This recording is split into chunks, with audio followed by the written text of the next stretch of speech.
semanas en Europa. Va a ser genial. Voy a disfrutar del viaje y a estar con MJ. Estás muy guapa. ¿Eso es lo que valoras de mí? No quería decir eso. Te estoy vacilando. Creo que le gusto de verdad. Eso es genial. Me recuerda a cuando... Me alegro de conocerte por fin, Spider-Man. Usted es Nick Furia. Vístete, vamos a dar una vuelta. Far From Home is much bigger than Homecoming. How did Homecoming prepare you for the bigger challenges in Far From Home?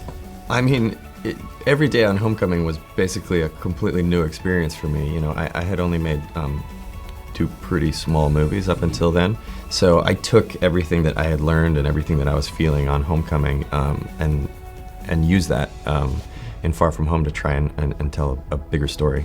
How does the European setting affect the film and the characters as opposed to the very young John Hughes, you know, American high school vibe of the first film? Yeah, I mean, I really thought that there were going to be more movies when I started doing research about American teenagers going on road trips through Europe, but there aren't, you know, so we just sort of had to start carving out our own little path on this one. There are a lot of shocking twists and surprises in the film. Some of them might be considered risky. How do you think fans will react? I hope they like what we're doing. I mean, it's always kind of scary when you take chances like that, but that's what makes it fun. Some of the action scenes are very imaginative. Can you talk about the process of filming? You know, the action scenes. Was it very challenging? Yeah, it was. But you know, that was one of the things that I wanted to do on this film. You know, the story is about Peter going from being just a friendly neighborhood Spider-Man to being a superhero on a global scale, and I felt like the action needed to feel like it matched that. So, you know, for me, designing these much bigger action sequences was a challenge, but it was really fun. Like, I can't overstate how much fun it is to blow things up.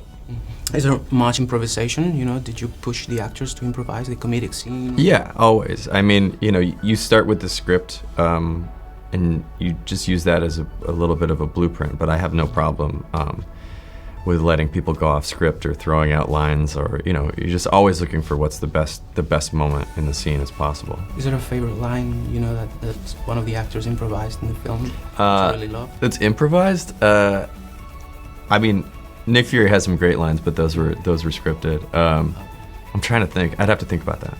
How will the film impact the MCU? How do you think it will impact? I mean, there's definitely a lot of places we could go based on how this film ends. So, yeah, I can't really talk about it without spoiling anything. Of course. Are you coming back for the 3rd installment? I hope so. After the events in Endgame, was it harder this time to construct, you know, the story, to put everything into consideration? It is kind of crazy. Like, I was one of the people that knew all the things that happened in Endgame and Infinity War, like, a long time ago. But there is this kind of daunting moment where you find out what they're actually planning on doing. Mm-hmm. And, you know, there was an interview with the Russos where they said Endgame was the first time they didn't have to think about the future of the MCU. And I was like, great, well, I do, though. Like, I have to clean up this mess that you guys are making. So, I don't know. For me, it was like a fun challenge, and figuring out a way to do that in a surprising way was a blast. Did it change, you know, the first draft, your first conception of the story?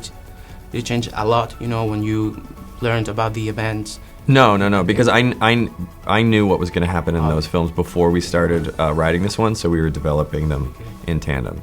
So it wasn't like we were halfway through writing the script and then they're like, oh, by the way, Tony Stark's dead. So it's like, oh, oops, gotta delete. Tus amigos están en apuros. ¿Qué piensas hacer?